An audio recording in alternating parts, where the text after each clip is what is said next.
एक तो गैर कानूनी तौर पर 1949 के जिनीवा कन्वेंशन की खिलाफ वर्जी की इन्होंने।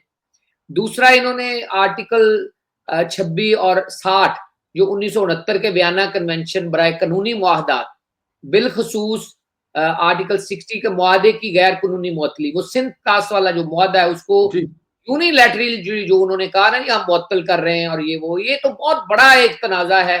आर्टिकल 51 के तहत अगर ये ना भी मिसाइल फेंकते, अगर उसमें कोई ये गड़बड़ करने की कोशिश करते तो पाकिस्तान के लिए मौसर दफा का हक था। ये इसहाक डार साहब को क्रेडिट जाता है कि उन्होंने जो 2-4 दिन हमें मिले उसमें उन्होंने आलमी सतह पर रायमा हमवार की। हमारे यूट्यूबर्स आपकी तरह के जर्री जवान और कमांडर्स जिन्होंने भारत के यूनिलैटरल प्रोपेगेंडे का मुकाबला किया। हमारे वो लोग, वो दोस्त जो किसी पॉलिटिकल पार्टी से तल्लुक रखते हो उसकी वजह से वो पाकिस्तान के खिलाफ या पाकिस्तान की अफवाज के खिलाफ बात करते हो, उन्होंने उस मौके के ऊपर अगर सस्पेंड करके पाकिस्तान के हक में बात की तो वो सब लोग और हमारे जो अनपेड वॉरियर्स हैं, जो वॉलंटियर्स हैं, उसमें तमाम ही लोग आ जाते हैं। उस रोज सभी जाग रहे थे, चाहे हमारा सोशल मीडिया हो, चाहे हमारे फ्रीलांस विजिट्स हो, चाहे वो आपके यूरोप से हो, अमेरिका से हो, पाकिस्तान से हो, वो मुबारकबाद के मुस्तक हैं। वो हमारे साइलेंट सोल्जर्स हैं जिन्होंने भारत की तरह, भारत के नौजवानों की तरह बिलो द बेल्ट नहीं, हकूक बिल्कुल कानूनी पैराए में और शाइस्तगी के साथ उनका जवाब दिया। और हमने किसी श्रीनगर, दिल्ली और बॉम्बे के ऊपर पाकिस्तान के झंडे नहीं लहराए। हमने सिर्फ ये कहा कि अपना दफा कर रहे हैं और हम दफा में हक बजानब हैं।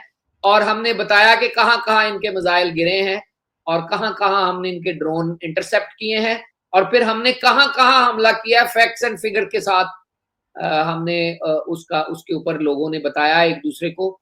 एंड आलमी सतह के ऊपर मेरा ख्याल में हमारा जो हक के जवाबदेही है उसको तस्लीम किया गया कि हमने पहले उनका हमला सहा, फिर जो हमने हमला किया वो ताबड़तोड़ हमला था, उसने भारत को लाजवाब कर दिया, जिसके ऊपर मेरे ख्याल में कौम जिस तरह की शादियां बजा रही है उसमें हक बजानब है। छोटा मुल्क है, उसके बावजूद उन्होंने एक रिस्ट्रेंट का मुजाहरा किया। फिर रिस्ट्रेंट के बाद उनको चारों शाने चत करके वापसी में भी पहल की कि हमने जब मौका मिला, इन्होंने अमेरिका या किसी के जरिए, दूसरे मुल्क ममालिक के जरिए कोशिश की कि ये जंग बड़ी जंग की तरफ तब्दील नहीं होनी चाहिए, तो पाकिस्तान ने अपने ओरिजिनल मौक़िफ़ का जो है इआदा किया कि हम खित्ते में जंग नहीं चाहते, लेकिन जंग की ख्वाहिश ना रखना पाकिस्तान की कमज़ोरी नहीं, ये पाकिस्तान की बर्तरी है कि हम इस खित्ते में अमन चाहते हैं, जंग नहीं।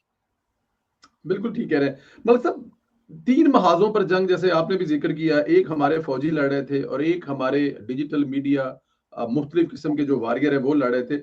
एक सफ़ारती जंग जो है ना इस पूरे जंग में जो हमें नज़र आई है, जो ज़ाहिर है दोनों मुल्कों की तरफ से लड़ी गई होगी कि अपने-अपने जो दोस्त ममालिक हैं, अपने-अपने जो दोस्त हैं या अपने-अपने जो कारोबारी शराकतदार हैं, उनको कोई भी कह दे उनसे कॉन्टैक्ट करना, उनको बताना। मतलब हिंदुस्तान कह रहा होगा कि पहलगाम पे वाक़या पाकिस्तान ने किया, साथ में कुछ 2-4 पिछली मिसालें दे रहा होगा और पाकिस्तान की तरफ से जो कहा गया, वज़ीर-ए-आज़म साहब ने काकूल अकेडमी में कहा जनाब दुनिया की किसी भी जगह पे इंक्वायरी करा लें, आए कोई मदद से करा लें, हमने की है। इसहाक डार साहब वज़ीर ख़ारिजा के तौर पर एक नया चेहरा, एक नई हमारे लिए ये डार साहब का ये जो रोल है ना जी, हम लोगों इनको हमेशा वज़ीर ख़ज़ाना के तौर पर देखते रहे। इस पूरे सिनेरियो में इसहाक डार साहब के किरदार पर क्या कहेंगे और ये जो 80 मुल्कों के साथ राब्ता, अभी फौरन चाइना जाना और अभी ये 4 मुल्कों का दौरा, इस पूरी वजारत खारजा का जरा किरदार प्लीज जरा बताइएगा सर। देखें, आप काफी अच्छे तरीके से जानते हैं डार साहब की वर्किंग को, डार साहब के काम को। मैं भी उनके साथ क्लोजली काम किया है पिछले 5 साल। एक तो डार साहब मीन्स बिजनेस, वो वक्त ज़ाया करने को मेरा ख्याल में गुनाह के नज़दीक समझते हैं कि वो उनके साथ अगर आपने काम करना है, काम की बात करें, बहुत ज़्यादा लंबी चौड़ी वो पॉपुलैरिटी कॉन्टेस्ट और ये वो फोटोबाजी में नहीं पड़ते। वो कहते हैं यार काम की बात करो, अगर अच्छी बात होगी तो पजीराई होगी, अच्छी बात नहीं होगी रिजेक्ट होगी, आगे चले। एक तो वो काम की बात करने वाले आदमी है, दूसरा वो अनथक मेहनत करने वाले आदमी है। यानी उनसे आप उनको वर्कहोलिक कह सकते हैं आप, कि आपको वो 22-22, 23-23 घंटे totally opposite to Nawaz Sharif साहब, कि वो बिल्कुल हर वक्त काम में जुटे रहने वाले आदमी। तीसरा ये उन्हीं का काम था। आप 22-23 घंटे में मुल्क आपने चार्टर किए हों और लोग लाइन पे लेके बैठे हों और 5-5, 6-6 लोग आप मुल्कों में बात कर रहे हैं, फॉरेन मिनिस्टर से, उनके प्राइम मिनिस्टर से, डिप्टी प्राइम मिनिस्टर। देखें, आपके मुल्क पे हमला हुआ है, आपके पास हमले से पहले वाली जो विंडो है उसमें आपने रायामा हमवार करनी है। मुल्क में आपके G20 के ममालिक हैं, OIC के ममालिक हैं, बड़े ममालिक नेटो कंट्रीज हैं, फिर वो जो वीटो करने वाले मुल्क है वो है। आपने पूरी एक जंग की सूरत हाल में देखना है कि आप अगर यूएनओ में जाते हैं तो कौन सपोर्ट करेगा, इस्लामी ब्लॉक में कौन सपोर्ट करेगा, पैसा कौन देगा, असला कौन देगा। ये सारी चीजें आपकी फॉरेन मिनिस्ट्री बहुत तेजी के साथ विश लिस्ट लेके लोगों से राब्ता कर रही होती। हमला करें ना करें, करें तो क्या, ना करें तो क्या, करें तो कौन सा आता है, ना करें तो हमारा मुखालिफ कौन है। ये वो सारी जंग थी जिसमें इसहाक डार साहब का नाम सुनहरे हरूफ से लिखा जाएगा। हमारे जनरल साहब ने, DGISPR के जनरल साहब ने भी बहुत अच्छा किरदार अदा किया। उनकी जो बहादुरी और उनके जो चेहरे की मुस्कुराहट, साइकोलॉजिकली आपने अननर्व किया अपने दुश्मन को कि यार ये तो प्रेस कॉन्फ्रेंस भी ऐसे कर रहे हैं कि जैसे बड़ा पूरा तैयार बैठे हैं। और उन्होंने कहा कि हमारा जवाब दुनिया देखेगी, आपको इंडियन टीवी नहीं देखना पड़ेगा, आसमान देखना पड़ेगा। जब हमारा जवाब आएगा तो आपको पता चल जाएगा। और अल्हम्दुलिल्लाह उसी तरह हुआ। डार साहब पे ही आते हैं, और फिर उन्होंने जिस तरह फॉरेन मिनिस्ट्री को इंगेज किया और मोबिलाइज किया, ये इससे पहले इस लेवल की प्रोएक्टिव डिप्लोमेसी हुई नहीं है। क्योंकि या जंग हो रही है या जंग नहीं हो रही, ये इन बिटवीन वाला जो काम है ना, कि हमला हो गया है, आप हमला करने से पहले अपनी माइंड रैंगलिंग और एक्सरसाइज कर रहे हैं, ऐसा हमें मौका कभी मिला नहीं है। और इसमें जो जौहर डार साहब ने दिखाए हैं, बिलाशुबा उन्होंने साबित किया है कि अगर पहले लग भी रहा था कि वो खामोश तबे फॉरेन मिनिस्टर हैं, तो उन्होंने प्रोएक्टिव डिप्लोमेसी से साबित किया कि वक्त आने के ऊपर वो भी उतने ही होशियार, चालाक और मोतमद फॉरेन मिनिस्टर हैं, जो कि ऐसे मौके के ऊपर बड़े ममालिक के फॉरेन मिनिस्टर किरदार अदा करते हैं। और उन्होंने जिस तरीके से राह हमवार की, जिस तरीके से उन्होंने अपने मामला देखे, उसके ऊपर सदर अमेरिका, डोनाल्ड ट्रंप, बाकी दुनिया के ममालिक ये कहने पर मजबूर हुए कि पाकिस्तान राइटली सो, उन्होंने इंडिया की जो सीज फायर की ऑफर थी उसको खुले दिल से कबूल किया। एंड बड़ी जंग में दोनों मुल्कों को झोंकने से ग्रेज किया, जिससे लाखों लोगों की हलाकत दोनों तरफ जो है उसका खतरा टला। और दोनों एटमी ममालिक ने रिस्ट्रेन के साथ ये भी एस्टेब्लिश कर लिया कि हम एटमी ताकत होने के बावजूद एक रिस्पॉन्सिबल नेशन है। हमारे पास एटमी ताकत है, इसका मतलब ये नहीं है कि हम फुलझड़ियों की तरह मारना शुरू कर देंगे। हम एक रिस्पॉन्सिबल कौम है, हमने आपको जवाब दिया है, लेकिन हमारा जवाब इसलिए है कि आप मिसाइल मारने से बाज नहीं आ रहे और आप मुजवजा डायलॉग के लिए, मीनिंगफुल डायलॉग के लिए, टेबल टॉक की बातें टेबल टॉक के करने के लिए कश्मीर और ये आर्टिकल 370 और जिस तरह आपने कश्मीर को हड़प करने की कोशिश की है, जिस तरह सिंतास के ऊपर एक इंटरनेशनल खलबली मचाई है, इस तमाम मामला के ऊपर मीनिंगफुल डायलॉग के लिए पाकिस्तान हर वक्त तैयार है। और ये तैयार होना हमारी जो है कामयाबी है, और अमन के लिए कोशिश करना हमारी कामयाबी है, हमारी कमजोरी नहीं। भारत मेरा ख्याल अब तक जान चुका होगा कि जो जंग शायद वो टेबल टॉक भी करते तो शायद सुपीरियर होते, वो जंग उन्होंने मिलिट्री महाज पे हारी है। इसमें उनको सालों लगेंगे इस सदमे से निकलने के लिए। बिल्कुल ठीक। मलिक साहब, ये मिलिट्री टेबल पे आपने हारी है। मैं समझता हूँ कि मिलिट्री हो, चाहे वो सफारतकारी हो, चाहे वो आपका मीडिया हो, मेरे ख्याल में पाकिस्तान ने चारों चाने, वो जो एक मिसाल थी उसमें कोई जगह नहीं, कि किसी जगह पे भी हिंदुस्तान को उठने नहीं दिया और अभी तक हिंदू नहीं उठ पा रहा। लेकिन मुझे, क्योंकि सवाल ज्यादा है और हमें शॉर्ट करके लेके निकलना, आज़रबाईजान पहुंचे हैं, इससे पहले तुर्की और फिर ईरान, और उसके बाद तुर्कमेनिस्तान में ये एक कॉन्फ्रेंस है, वहां पे भी तशरीफ लेके जाएंगे। दोस्त मुल्कों, और उससे पहले डार साहब जो है वो चाइना चक्कर लगा के हैं। तो ये दोस्त मुल्कों का शुक्रिया अदा करने के लिए, मतलब हमारा कोई फंक्शन हो, शादी ब्याह का ना, तो बाद में अपने खास दोस्तों के पास जाके शुक्रिया अदा करते हैं कि ये आप लोग आए, आप लोगों ने बड़ा हमें हेल्प आउट किया और ये वो आगे पीछे, इसको कैसे देखते हैं मलिक साहब? इस सिफारतकारी को कैसे देखते हैं? ये स्पेशल इस चीज को कि आप एक एक घर पे जाके शुक्रिया अदा कर रहे हैं। देखिए, जंग आपको पता है, दुश्मनी और दोस्ती में पता चलता है, जब गमी खुशी आती है तो पता चलता है कि आपके साथ कौन खड़ा है। कौन खड़ा है? पाकिस्तान के ऊपर हमला हुआ तो जिन लोगों ने आपको सपोर्ट किया मॉरली, डिप्लोमेटिकली, फाइनेंशियली या असला वाइज, मेरे ख्याल में वो आपके दरीना दोस्त हैं। वो आपके, आप उनका जो है एहसान लुटा नहीं सकते। उसमें चाइना, सऊदी अरब, अज़रबैजान, तुर्की, ये सरे फहरिस्त हैं। और जिन लोगों ने बैक पे आपके साथ ताउन किया, आगे नहीं आए, वो आपके दोस्त हैं, सिंसियर दोस्त हैं। और जो बड़े ममालिक हैं, जो जिनको आप कहते हैं जो वीटो कंट्रीज, उनमें से अगर उन्होंने किसी ने सुलह करवाने की आपके साथ कोशिश की, सीज फायर की कोशिश की, वो भी आपके मोहसिन हैं। देखिए, जंग किसी के भी मुफाद में नहीं होती। आप नहीं चाहते कि इतनी हाई स्केल, बड़े स्केल पे जंग चली जाए कि लाखों लोग जो हैं वो अपनी जान से गंवाएं और फिर भी आप टेबल टॉक पे आके उसको हल करें। तो मेरे ख्याल में आपने जो बर्तरी ली है उसमें आपके दोस्त ममालिक का बड़ा हाथ है। उनके पास जाना, शुक्रिया अदा करना कस्टमरी है, लेकिन इससे बढ़कर उनके साथ इन रवाबत को अब strategic dialogue, strategic cooperation, military cooperation और आपके साथ बिजनेस कोऑपरेशन में इसको डालना, ये आपकी जो है वो विजडम होगी।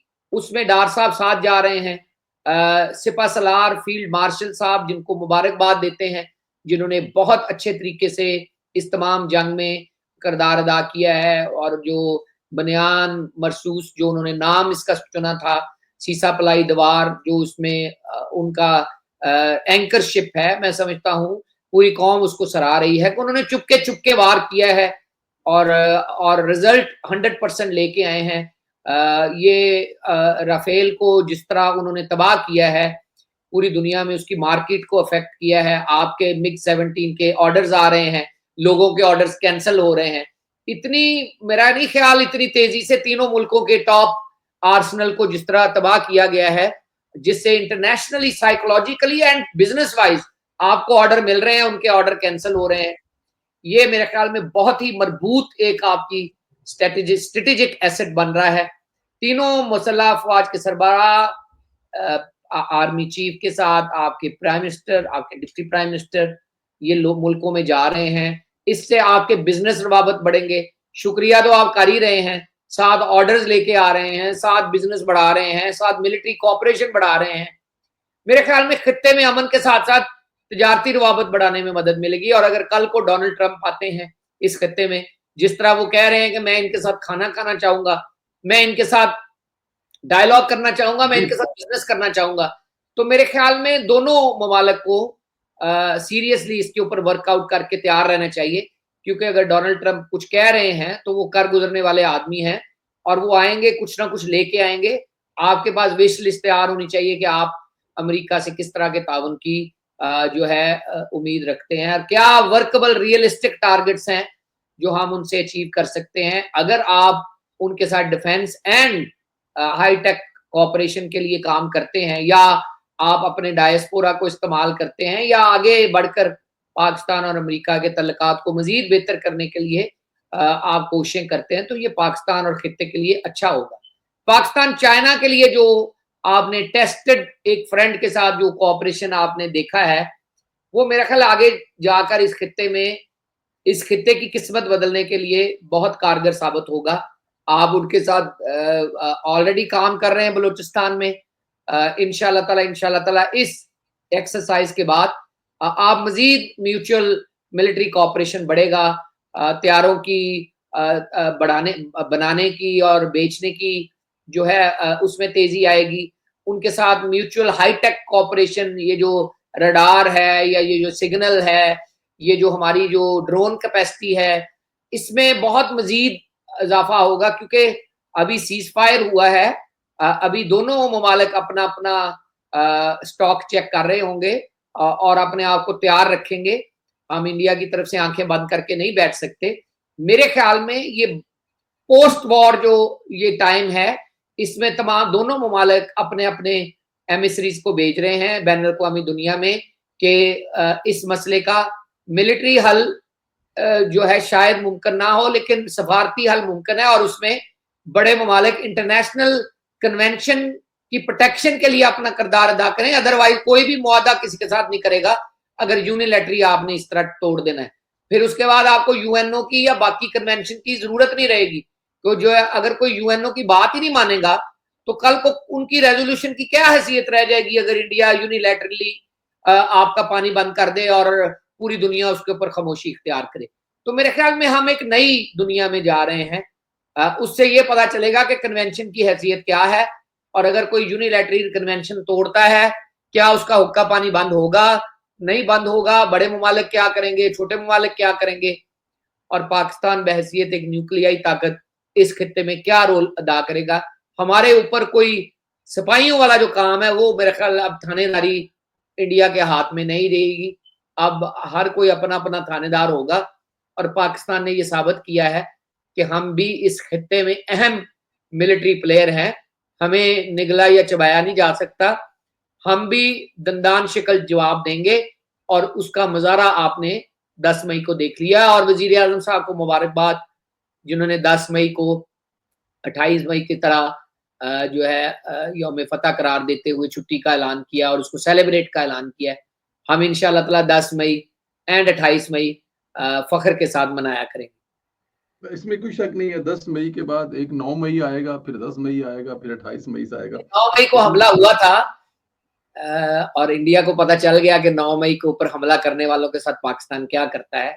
और 10 मई को अल्हम्दुलिल्लाह पाकिस्तान ने ऐसा जवाब दिया। उस वक्त यहाँ मैं बरतानिया में था, यहाँ जाग रहे थे हम सब लोग, सुबह के मेरा ख्याल 3 साढ़े 3 का टाइम था, और यकीन माने कि शायद हमारी ज़िंदगी में ये पहली जंग है जो हमने देखी है इस तरह। फीलिंग ही डिफरेंट थी, और पाकिस्तान के लिए जिस तरह लोग दुआएं कर रहे थे, जिस तरह उसके लिए मोहब्बत का इजहार कर रहे थे, उस वक्त आप लोग भी जाग रहे थे, ट्विटर के ऊपर और सोशल मीडिया के ऊपर एक्टिव थे। मेरे ख्याल में इस तरह की एकदम पाकिस्तान के लिए सपोर्ट हैरानकुन भी थी, और मेरे ख्याल में मीनिंगफुल भी थी कि पाकिस्तानी जहां भी हों उनका दिल पाकिस्तान के साथ धड़कता है। पाकिस्तान की तरफ जब आंच आए तो वो हर चीज से कतई नजर होकर अपने मुल्क के लिए लड़ते हैं, अपने मुल्क के लिए जान देने के लिए तैयार रहते हैं। और ये ओवरसीज पाकिस्तानियों ने भी दिखाया कि मुल्क अपना है तो सब है, अगर मुल्क नहीं है तो पीछे क्या बचेगा। पीछे क्या बचेगा? ये बहुत बड़ी बात है कि अगर मुल्क है तो सब कुछ है। और मेरे ख्याल में ये बात ओवरसीज में भी काफी हद तक आनी शुरू हो गई है। ज़ाहिर है वक़्त लगता है। 8-10 साल का जो एक किया हुआ था दिमाग साजी, उसको बदलने में 2-3 साल तो लगेंगे, इसमें कोई शक नहीं है। अच्छा, आप इससे बात तो कर चुके हैं, लेकिन मैं फिर भी चाहूँगा कि फील्ड मार्शल का ये जो टाइटल दिया गया है, इसकी अहमियत के बारे में मलिक साहब कुछ बताएँगे? पाकिस्तान के अलावा क्या दुनिया भर में दिया जाता है? और जंग के जो बहुत बड़े कारनामे हैं, मेरी रिसर्च के मुताबिक दिया जाता है, तो उस लिहाज से ये पाकिस्तान की 75 साला जंग में सबसे बड़ी बनती है, जिसकी वजह देगा। तो इसकी अहमियत के बारे में कुछ बताइएगा, और इससे कितना हौसला और हिम्मत मिलेगा आपकी आर्मी को? पाकिस्तान में अयूब खान साहब को ये उन्होंने ये कन्फर्म किया था टाइटल, लेकिन मैं समझता हूँ ये थोड़ा सा यूनिक है। इसको जी, कैबिनेट ने अप्रूव करके उनको ये ऑनर दिया है, और उससे मेरे ख्याल में ये 5 स्टार जर्नैल बनाना उनको, ये उनकी कामयाबी और उनकी सलाहियतों का एतराफ़ है। देखिए, आपके ऊपर हमला होता है, फिर आप उसका जवाब देने में इंतज़ार करते हैं, फिर आप नफ्सियाती जंग लड़ते हैं, फिर आप सफारती जंग लड़ते हैं, फिर आपके ऊपर मीडिया का एवलांच होता है। यानी एक तो उधर क्रॉस बॉर्डर आपके ऊपर एवलांच होता है कि ये इस काबिल ही नहीं है कि हमला कर सके, और दूसरा अपने मुल्क की जो मीडिया और दूसरे लोग होते हैं कि हम जवाब क्यों नहीं दे रहे। आहिस्ता-आहिस्ता ये जवाब आनी शुरू हो गई थी कि हम जवाब क्यों नहीं दे रहे, हम देर क्यों। फिर आपका जो हमला है, आप मरबूत हमला ना करें और वो मिस फायर हो, आप उनके जहाज ना गिराएं, आप उनका सिग्नल जाम ना करें, आप उनके जहाजों को जवाब ना दें और वो निकल के आके आपको हमला कर देते उसी तरह, तो वो भी एक बहुत बड़ा नुकसान होता है। तो मेरे ख्याल में हाफिज आसिम मनीर साहब जो हैं वो हर कसौटी के ऊपर पूरा उतरे हैं। इस तरह से शायद उस तरह जो आपके ज़हन में जंगी जीत है वो शायद इस तरह ना हो, लेकिन ये जो पिछले 20, 30, 40 साल की जो नफ्सियाती बर्तरी थी, ये 2-2.5 घंटों में इंडिया की उस बर्तरी को जिस तरह जो है जमींदोज किया है, मैं समझता हूँ रीसेंट हिस्ट्री में इसकी मिसाल नहीं मिलती कि दोनों न्यूक्लियर पावर हों, दोनों आर्सेनल वाइज मिसाइल से लेस हों, दोनों की आपने अवाम को इतना ज्यादा वॉलेटाइल किया हो कि वो जंग के लिए तैयार हों, और आप जंग भी करें, जीतें भी, और अपने पायलट्स को वापस भी लेके जाएं, अपनी जानें भी बचाएं अपने जवानों की, और आप उनके सीज फायर की ऑफर को कैप्चर भी करें, अमन का मुजाहरा भी करें, टेबल पे भी आए, लेकिन जहां मुक्का दिखाने का वक्त आए मुक्का भी दिखाएं, और बनियानुल मरसूस जो है ऑपरेशन के जरिए पूरी दुनिया में अपना सिक्का भी जमाएं। तो मेरे ख्याल में ये नफ्सियाती तौर पे उनको फील्ड मार्शल का ओहदा तफवीज करना जरूरी था कि हमने अपने तय ये जंग जीत ली है। आप क्या समझते हैं, क्या सोचते हैं, वो आप जाने। वो उनके घर में तो 2 दिन सो ही रहा, कुलों के बाद ही वो उठ के बैठे, लेकिन हमारे घर में इसका फतह का जश्न मनाया गया है। फतह ये भी है कि सीज फायर की ऑफर को कबूल किया गया है। फतह ये भी है कि दुश्मन को चारों शने चत करके हमारे पायलट्स घर लौटे हैं। सिग्नल्स ने अपना किरदार अदा किया है। म्यूचुअल कॉपरेशन का अजीम मुजाहरा किया है चाइना के साथ और बाकी मुल्कों के साथ। सफारती, अखलाकी, दुनियावी और मीडिया वाइज हर जगह पे हमने महाज पे जंग लड़ी है। आप देख लें, हमारी क्लोकियल हो रही थी इंडिया के साथ, हमने कहीं भी उनको उस लेवल का जवाब नहीं दिया जो मुस्लिम लीग और तहरीक इंसाफ वाले आपस में देते हैं। आप निकाल ले नहीं थे, कहीं भी आपको गालम गलोच नजर नहीं आएगी।